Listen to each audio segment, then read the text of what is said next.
Olá, meu nome é Eduardo Batel. A gente vai dar sequência nesse ciclo de exposições sobre sexo e consciência. Essa é a segunda exposição. Essas exposições são baseadas em vários livros, mas esse é o principal deles, que chama-se Sexo e Consciência, do Divaldo Franco. Para relembrar, na exposição passada, a gente fez um resumo. Então a gente falou sobre a visão espírita sobre o sexo, que o espiritismo fala pra gente que o sexo é uma função importante que a gente tem no corpo e que a gente deve desenvolvê-la com sabedoria, com harmonia, com equilíbrio. A gente falou que o sexo é um instinto primário que temos, que ele promove a continuidade da nossa vida, a perpetuação da nossa espécie e o aprimoramento genético. Ele pode proporcionar benefício ou malefício dessa forma, de acordo de como ele é exercido, e ele é a causa de muitos conflitos pessoais e também de conflitos coletivos, isso em toda a história da humanidade. Os grandes conflitos coletivos que tiveram como base, assim, um distúrbio na função sexual. Hoje a gente já tem consciência de tudo isso daí, que a gente deve exercer essa função com sabedoria, porém a gente sofre muito assédio dos nossos irmãos que querem atrasar o nosso desenvolvimento. Eles tentam induzir a gente a errar na função sexual, no desempenho da função sexual. A gente falou da energia sexual, que é uma energia muito forte que nós temos, que a gente consegue sim canalizar essa energia sexual para outros fins, de acordo com a necessidade. A gente falou que a gente deve tentar realizar essa sublimação sexual, e isso vem da disciplina do pensamento. Sublimação não é sinônimo de abstinência sexual, é o uso da função sexual com equilíbrio, com disciplina e com harmonia. E que a vitória ou a derrota, nessa sublimação sexual, depende da nossa conduta mental, do nosso agir. Dando sequência, a gente vai falar sobre polaridades sexuais e mediunidade.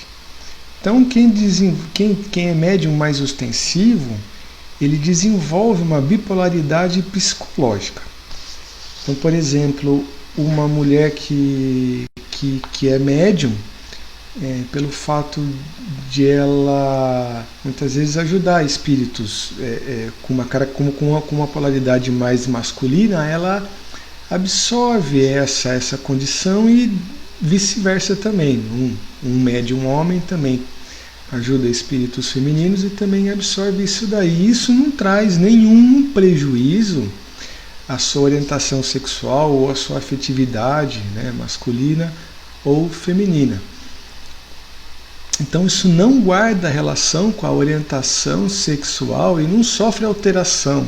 A orientação sexual também não sofre alteração pelo desenvolvimento da mediunidade, por essa característica que a mediunidade promove nas pessoas. E aqueles que pretendem exercer a mediunidade de uma maneira adequada, digna, saudável, eles devem sim se policiar na sua condição sexual e afetiva. Não só essa, ele tem que se policiar em tudo, em ser uma pessoa melhor, tem que se policiar em tentar coibir as suas más tendências, tentar parar as suas arestas aí, não ceder às suas más tendências, aos seus vícios. Isso é um exercício diário em fazer o bem, praticar o amor, praticar a caridade, e também ter um equilíbrio na função sexual. É importante, é muito importante para o exercício da mediunidade. Falando sobre o processo reencarnatório, toda reencarnação ela é programada, e existem espíritos especialistas em reencarnação, espíritos especialistas que ajudam a gente, todo mundo, no seu processo reencarnatório. Então eles são especialistas em embriogenia. Então existe todo um planejamento, um acompanhamento, uma proteção, uma orientação espiritual, isso na encarnação de todo mundo.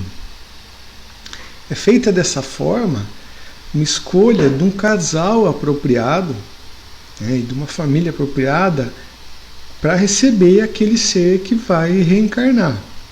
E eles se preocupam tanto com a parte orgânica, né, sendo que os pais têm que ter um material genético adequado, que vai servir de base para a formação daquele corpo físico que vai ser o necessário para a encarnação daquela pessoa. Especificamente, eles fazem isso daí para todo mundo, caso a caso. Então eles escolhem lá os genes, os cromossomos adequados, eles fazem um mapa genético que vai ser adequado para a encarnação daquela pessoa, porque aquela pessoa precisa para aquela encarnação. E eles também escolhem a parte moral dessa família, desses pais que vão receber esse ser, né, para que aquela encarnação daquela pessoa seja a melhor possível, a melhor que vai para o que ela precisa para aquela encarnação. Então todas essas escolhas são planejadas. E eles respeitam bastante a intimidade do casal. A gente fala que toda função sexual, quando desempenhada de uma maneira harmônica, equilibrada, assim, recebe a proteção dos nossos espíritos amigos, e eles sim respeitam a privacidade e a intimidade do casal. É feita dessa forma a aplicação de passes no ser que vai encarnar, com o intuito de modificar, de plasmar um perispírito adequado para aquela encarnação que ele vai começar. E é feita a escolha do espermatozoide e do óvulo, que são adequados, que possuem um material genético adequado para a formação do corpo físico que aquele ser que vai reencarnar precisa.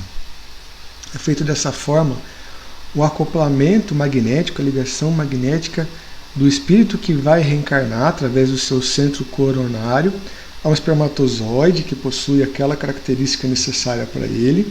Vai ser aquele espermatozoide que vai fecundar o óvulo, e é no momento da fecundação que efetivamente esse espírito ele é acoplado àquele ovo, né, que a partir da fecundação, da entrada do espermatozoide no óvulo, essa célula passa a se chamar ovo ou zigoto. E a partir desse momento é que é feita o acoplamento desse espírito reencarnante. Então a nossa encarnação, né, começa na fecundação.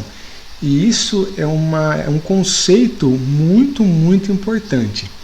Porque qualquer interrupção a partir do acoplamento do espírito reencarnante naquele óvulo, ou seja, a partir da fecundação, é considerado aborto, né? Então, qualquer interrupção a partir da fecundação é aborto. Ou seja, a vida, a nossa encarnação, começa na fecundação. Um exemplo clássico disso daí é no livro Missionários da Luz, né, que André Luiz explica através de Chico Xavier para a gente, especificamente no capítulo 3, que fala sobre a reencarnação de Segismundo. Então ele fala que lá o Alexandre, que é um instrutor que está ajudando na reencarnação do Segismundo, é descrito lá que ele emite seu potencial magnético a um espermatozoide específico dentre os milhões de espermatozoides que estão lá presentes, e aquele espermatozoide sim que vai fecundar o óvulo. E a partir de quando ele fecunda o óvulo, André observa lá que é formado um foco de luz, né, e é nesse momento que é acoplado o Segismundo, o espírito dele, né, nesse ovo, e ele fala que esse foco de luz começa a se movimentar, ou seja, a sua encarnação efetivamente começa a partir desse momento. O ser reencarnante ele não se acopla, não se conecta em definitivo ao corpo de uma forma imediata. Isso tem início, tem um start na fecundação, mas esse acoplamento, essa conexão do seu perispírito e do espírito no seu corpo físico novo, que começa a se formar a partir da fecundação, vai ocorrendo de forma gradual até o nascimento, e ela ocorre ainda, né, ela vai estreitando esses laços, né, da conexão do espírito perispírito com o corpo físico, com o crescimento da criança, e eles terminam assim, em definitivo, por volta aí dos 7 anos de idade, mais ou menos. Então é dessa forma que o espírito realmente está acoplado, em definitivo, na sua maneira plena, digamos assim, ao corpo físico. Isso explica, por exemplo, porque muitas crianças têm um contato maior com a dimensão extrafísica, com a dimensão espiritual. Então eles conseguem, por exemplo, enxergar mais, isso na média, né, das pessoas, quem está desencarnado, do que os adultos, porque o seu espírito não está totalmente acoplado ao seu corpo físico, então ele não está totalmente sofrendo influência da matéria como um adulto sofre, por exemplo. E todo esse processo reencarnatório ele pode ser consciente ou inconsciente, isso depende da condição moral do espírito que está reencarnando. Quando o espírito que está reencarnando possui condição moral para isso, a gente fala que é aquele processo reencarnatório consciente, ou seja, ele participa ativamente de todo esse seu processo encarnatório. Então ele tem liberdade para escolher vários aspectos dessa sua nova encarnação, e ele fica consciente durante toda a gestação, ele não fica obrigatoriamente junto da mãe todo o tempo, ele não fica dormindo, digamos assim, ele fica consciente, ele pode até se desprender um pouco, como acontece, por exemplo, quando a gente dorme, o nosso espírito perispírito se desprende do nosso corpo físico, ele fica ligado por um fio. Isso acontece na gestação do espírito consciente, sim, isso depende da condição moral de cada um. Já um processo reencarnatório inconsciente, o espírito ele não tem uma condição moral que o permita fazer essas escolhas e participar de todo esse processo. Então tudo isso daí é feito por espíritos tutelares. A gente costuma fazer uma analogia aqui, por exemplo, uma criança, quando ela começa a ir na escola, ela consegue por livre e espontânea vontade, né, com 5, 6 anos de idade, falar, não, eu tenho que ir na escola e eu vou na escola sozinho. Não, quem faz isso? Os pais. Os pais levam essa criança para a escola até ela adquirir uma certa idade, uma certa consciência, e a partir daí ela já vai na escola sozinha. Então é mais ou menos isso daí. Quando o espírito não tem uma condição moral suficiente para poder fazer essas escolhas, os espíritos tutelares dele fazem isso por ele. Vai chegar num certo padrão, num certo grau evolutivo, que ele já vai ter condição de fazer isso daí sozinho. Ele recebe ajuda dos espíritos tutelares, mas ele consegue sim ter participar mais ativamente desse processo encarnatório, inclusive fazendo escolhas de coisas que vão acontecer na sua futura encarnação, né? Então, e dessa forma inconsciente, muitas vezes acontece por automatismo. O espírito não tem consciência de que ele desencarnou, de que ele está vivendo na dimensão extrafísica, e ele é acoplado dessa forma numa nova encarnação, e ele não tem muitas vezes muita consciência disso daí. Isso depende da condição moral de cada um. Quanto mais primitivo nós somos, as encarnações acontecem mais dessa maneira. A gente passa menos tempo na erraticidade, digamos assim, e encarna de uma maneira mais rápida. Por exemplo, quando começou o povoamento do nosso planeta com espíritos mais primitivos que éramos, né? Nós estávamos numa condição mais primitiva, essa encarnação acontecia dessa forma mais automática, a gente não tinha muita consciência disso daí. Hoje, devido à nossa evolução, muitos de nós já temos sim essa consciência. Existe também uma programação encarnatória dos nossos irmãos que querem atrasar a nossa evolução, digamos assim, que são realizadas por técnicos que possuem, técnicos espirituais, digamos assim, que possuem uma condição de intelectual, assim, uma condição intelectual grande, porém moralmente muito ruim. E eles sim promovem e planejam encarnações desses espíritos que têm por função muitas vezes inconscientemente, atrapalhar a marcha evolutiva de cada um de nós e, consequentemente, do planeta, do coletivo. E eles se infiltram em todos os lugares, na política, nas religiões. O espiritismo, obviamente, não está imune a essas investidas. Existem muitos espíritos que estão no meio espírita, que encarnaram com esse propósito de tentar conturbar a melhora moral que o espiritismo traz na humanidade. A gente consegue perceber essas pessoas que geralmente eles se acham donos da verdade, a gente chama de pseudo-sábios, que são pessoas que às vezes têm um conhecimento técnico bastante grande, então eles têm uma argumentação bastante volumosa, mas de conteúdo moral vazio, né? E mesmo tudo isso daí é uma oportunidade de aprendizado para todo mundo. Dessa forma, então, a escolha de determinados aspectos da encarnação depende da condição moral do espírito que vai reencarnar. E não existe privilégio para reencarnação. Deus não promove isso daí. Não dá a colher de chá para um e não dá para outro. Não, ele é totalmente imparcial, infinita bondade e amor. Ele dá condições iguais para todo mundo. Porém, a marcha evolutiva de cada um, o ritmo dessa evolução, é cada um que impõe, de acordo com os seus pensamentos e, consequentemente, atos. E existe muitas vezes uma reencarnação compulsória. O indivíduo está lá na dimensão espiritual, às vezes o indivíduo recalcitrante no mal, que fica lá, ele não quer reencarnar, não quer, mas chega uma hora que é oferecido para ele, sim, essa encarnação de uma maneira compulsória. Ele tem que ir porque é o melhor para ele e para o coletivo. Isso está acontecendo bastante nesse momento de transição que o planeta está passando. O acoplamento do espírito acontece sempre na fecundação, né? Na entrada do espermatozoide com o óvulo é acoplado o espírito, é ali que começa uma encarnação. Isso acontece numa gestação normal, digamos assim, é feito isso, esse ovo está dentro do corpo da mãe.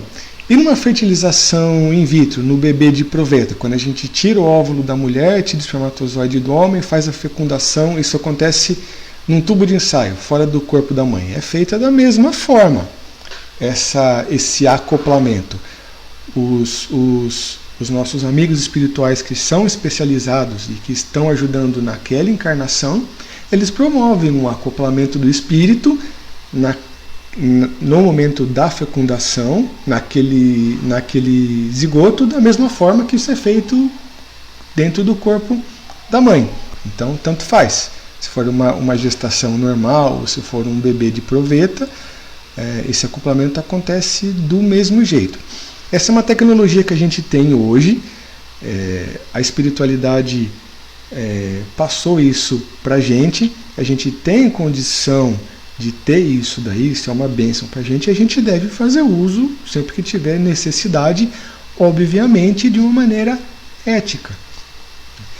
No futuro, eu acho que não tão distante, a gente vai ter inclusive o útero artificial.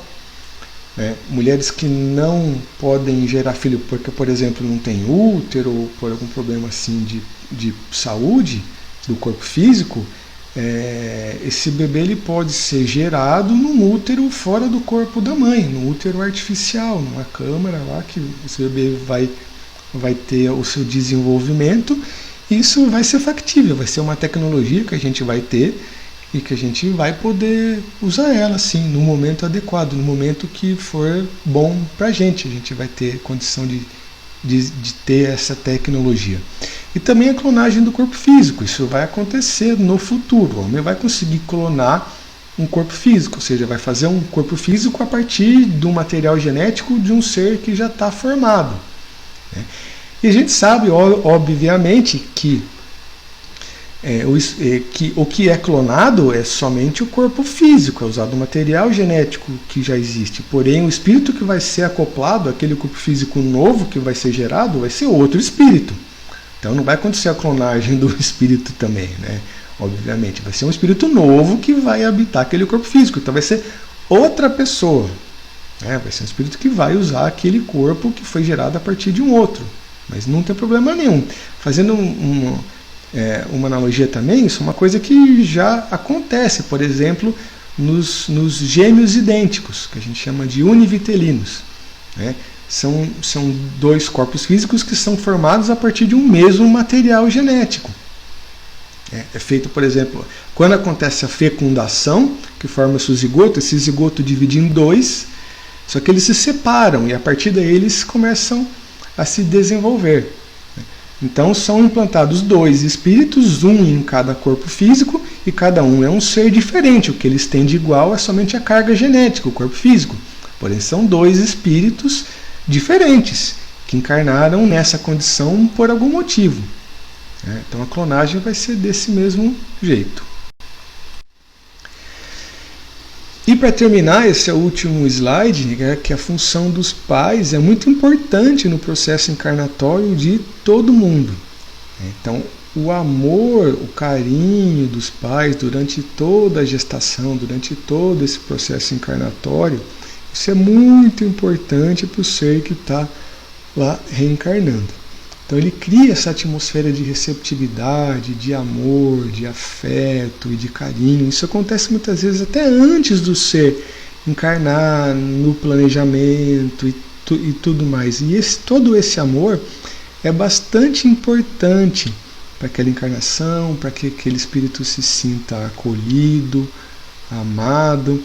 E o espírito que está lá reencarnando, que está dentro do corpo da mãe ou fora, ele assimila essas vibrações psíquicas de amor, de afeto e de carinho. Isso é muito importante para o seu desenvolvimento. Então a participação dos pais é fundamental na reencarnação de cada um dos filhos. A gente vai falar numa palestra posteriormente especificamente disso daí. Eu agradeço bastante, espero que tenham gostado e até o próximo tema. Obrigado.